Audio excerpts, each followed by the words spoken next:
In a small clearing beside the sea, Sarai and the children could see the men at work building the ship.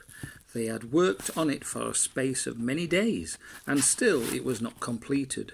They would be busy for several weeks longer. How happy they seemed, laughing and singing as they worked.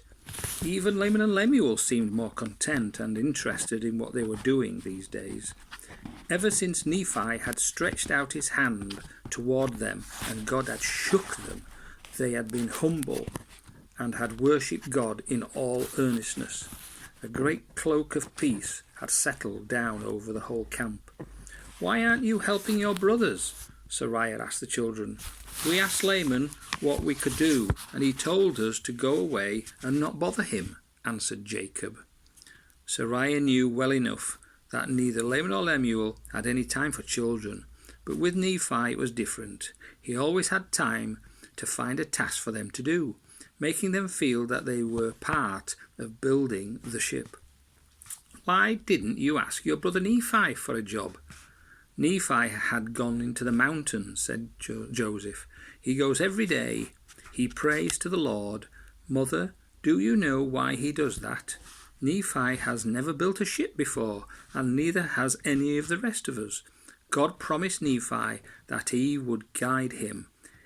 So each day Nephi prays to the Lord to instruct him in building a new part of the ship."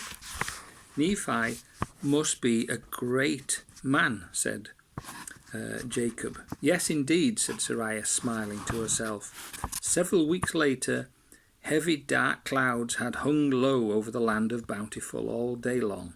But when the late afternoon came, the clouds parted and the sun flooded everything with a lovely warmth. At that very moment when the sun first shone its face, there was a loud shout. It was a shout of rejoicing. The ship was finished at last.